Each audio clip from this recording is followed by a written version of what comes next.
Welcome to Screen Crush, I'm Ryan Airy. Now, we all love the MCU, but when you tell one story across 23 movies, there's going to be a lot of story points that you just don't have time to explain. And that's when nitpickers like us come in and start to point out plot holes.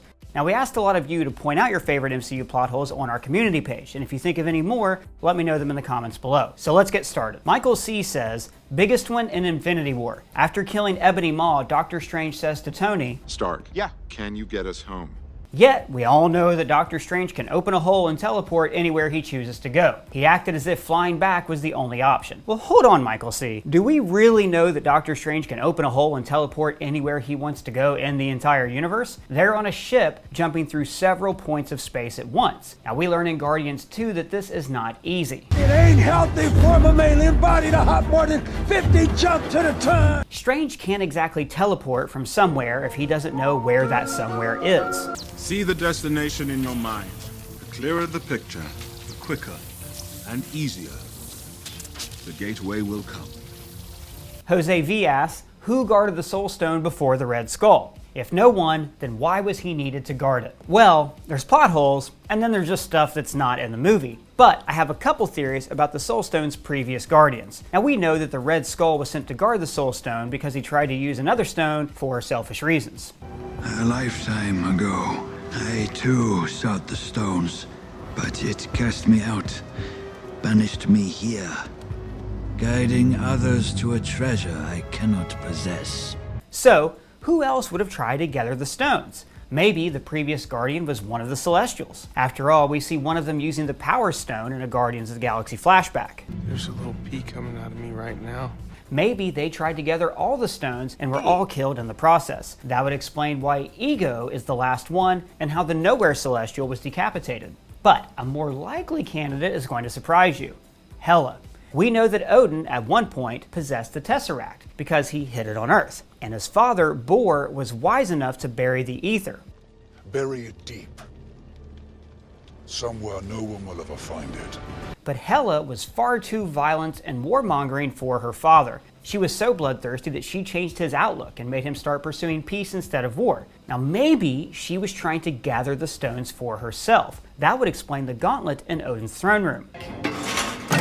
But she got greedy, and the stone sent her to Vormir to guard the Soul Stone. After the Red Skull supplants her, Odin places a containment spell on Hela. That would also explain why Odin knew not to keep the Infinity Stones together. The Tesseract is already on Asgard. It is not wise to keep two Infinity Stones so close together. Along the same lines, a lot of people asked why Thanos gave away an Infinity Stone to Loki just before the Battle of New York. And I actually did address this in our Why Did Thanos Wait video. Check it out if you have time, I put the link below. Now, there are two logical reasons for this. Number one, Thanos, like much of the audience, did not realize Loki's scepter contained an Infinity Stone. But more likely is option number two. They wanted to increase Loki's odds of conquering Earth and knew that he could use the Infinity Stone to more easily capture the Tesseract, and then use it to recruit scientists who could create a portal that they could bring an army through. After all, Loki already had his eye on Eric Selvig.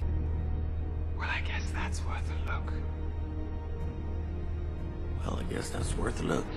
Thanos would have never dreamed that a backwater planet like Earth could actually repel his forces, and he knew that he could regain the scepter after Loki conquered the planet. But Marvel's own website offers another explanation. Gifted with a scepter that acted as a mind control device, Loki would be able to influence others. Unbeknownst to him, the scepter was also influencing him, fueling his hatred over his brother Thor and the inhabitants of Earth. He's adopted. This is most likely Marvel's way of forgiving Loki for murdering hundreds of people in the Avengers. But it also provides an explanation for why Thanos handed over the staff to begin with. He was trying to control Loki. Mike says, how did Peter Quill keep finding AA batteries for his Walkman for all those years? That's pretty easy. The generic answer is space science. Yes, science! But if I had to guess, remember the power batteries that Rocket stole from the Sovereign? Peter says, They're worth thousands of units apiece, which is why the Sovereign hired us to protect them. and then Peter gets very flirty with Aisha. I guess I prefer to make people the old-fashioned way. Well, perhaps someday you could give me a history lesson in the archaic ways of our ancestors. It's obvious what's going on here. these two have already smashed in exchange for batteries. Now they're keeping it cool in front of everybody, but Star-Lord definitely pimped out that ass to keep his Walkman running.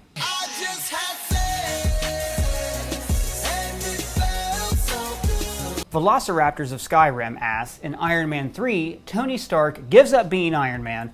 I'm a changed man. Then for no apparent reason, Tony is back in the Iron Man suit in Age of Ultron. But then he's given up being Iron Man for the first half of Civil War. Okay, this is not a plot hole. It's a character trait. In the comics, Tony is an alcoholic. In the movies, they downplay his drinking. I mean, he does drink, gamble, and womanize, but he's not a full-on alcoholic, at least not on screen. In the movies, he does display obsessive-compulsive behavior, especially following the Battle of New York. Sir, may I remind you that you've been awake for nearly 72 hours? Now, this behavior makes him a brilliant scientist. He just can't let go of an idea. In the MCU, his drug isn't alcohol, it's being Iron Man. The first movie gets him hooked. And then he can't quit, even when the armor is literally killing him.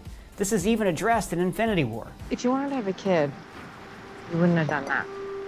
Even after he tells the other Avengers to f*** off, he still invents time travel. This obsessive behavior also makes Pepper's last words to him so powerful. You can rest now. Here's one we heard a lot. At the end of Iron Man 3, Tony learns how to stabilize Extremis. This technology can be used to regrow limbs and cure disease, so why doesn't he use it to help the world? Well, he became a superhero specifically to keep weapons out of the wrong hands. Extremis is more deadly than any weapon he's ever created. He would see that the price is too high to share it with the world. Alright, here's a good one. Dennis Reynolds, the Golden God, it's a good name because of the implication. The Golden God! He says, when Tony Stark and Bruce Banner are uncovering S.H.I.E.L.D.'s dirty secrets in the Avengers, they don't find out that S.H.I.E.L.D. are actually being controlled by HYDRA. Tony hacks into the S.H.I.E.L.D. system looking for anything related to the Tesseract. Now, when you hack a system filled with hundreds of thousands of documents, you're not going to flip through them and see that you're surrounded by a Nazi death cult. It would take a long time to go through all those files. HYDRA made up a minority of S.H.I.E.L.D. They were simply placed in key positions. They kept most of their activities off the cloud, on separate servers. You know, like the server that Arnim Zola's consciousness was stored on. It's not like he was in the S.H.I.E.L.D. mainframe. The reason Black Widow is able to reveal all of HYDRA and S.H.I.E.L.D. secrets is because she has access to Alexander Pierce's computer, which would contain everything that HYDRA was up to. And remember, in Civil War, it took Zemo a really long time to find the exact HYDRA information that he was looking for. On the same note, Jord A says, at the end of Winter Soldier, all S.H.I.E.L.D. and HYDRA files have leaked online. Yet, in Civil War, it's still news to Tony about how his parents were killed. Well, Zemo actually explains this in the movie. Black Widow released HYDRA files to the public. Millions of pages, much of it encrypted, not easy to decipher. Like I said, millions of pages.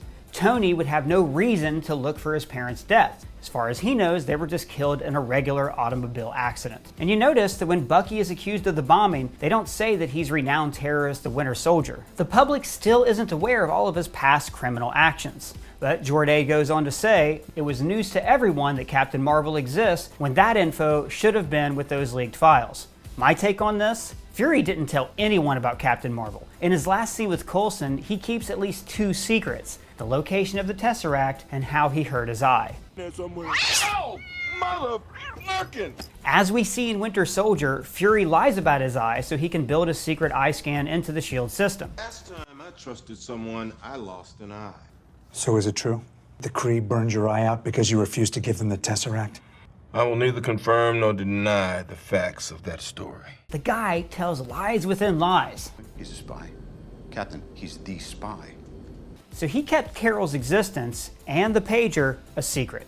Sean Z says that in Guardians of the Galaxy, we can see at the end of the film that Groot can fully regrow himself with just one piece of him left, meaning that when Groot made part of himself into the handle of Stormbreaker in Infinity War, wouldn't he theoretically be able to grow back after the snap? Or at least both him and the handle disappears? Good question, Sean Z.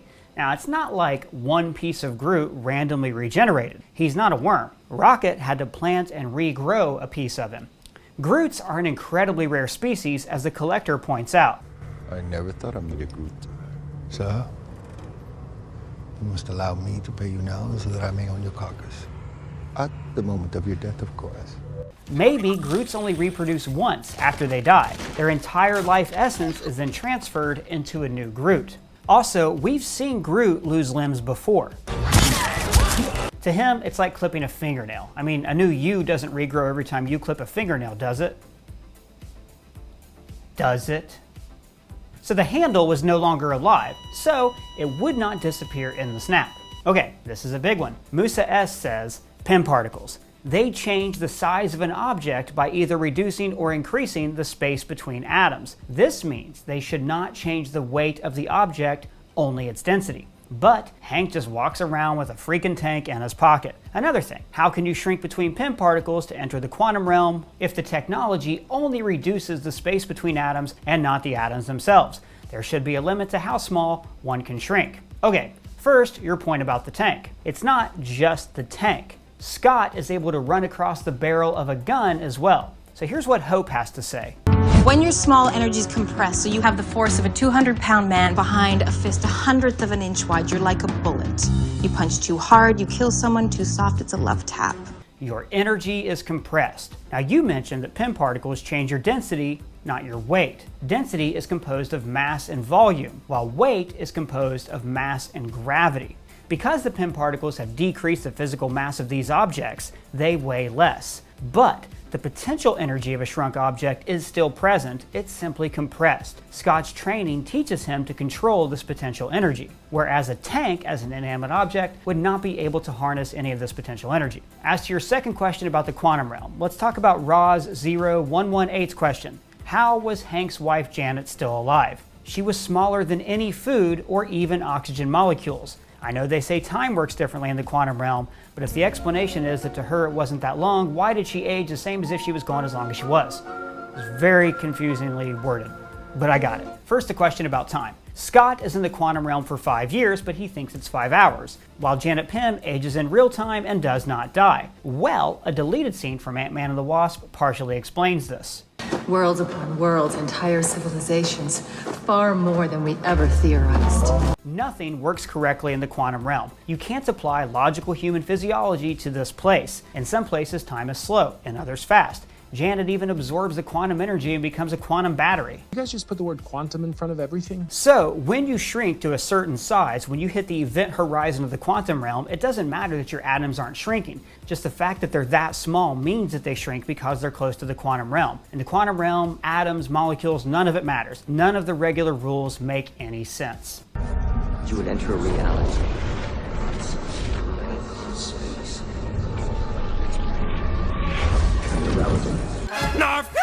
That may seem like I'm cheating a way out, but this is how they explain it in the movies. Dylan F. says that in Thor, both Odin and Loki use Odin's staff to open the Bifrost, but in Thor Ragnarok, Hela had Odin's staff, so why didn't she use it to open the Bifrost instead of tracking down Heimdall's sword? Dylan F.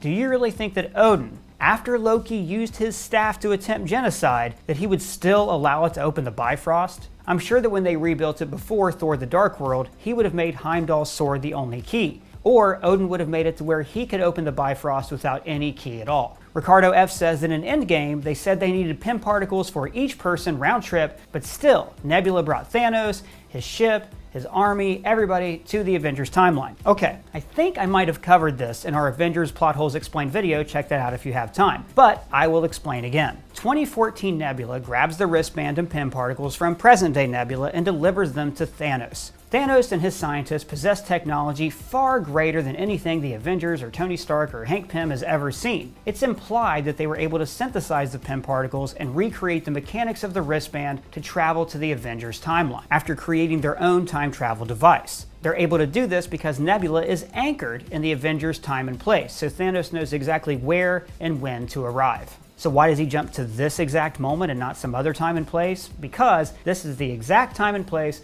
when he could acquire the collected Infinity Stones. All right, that was a lot.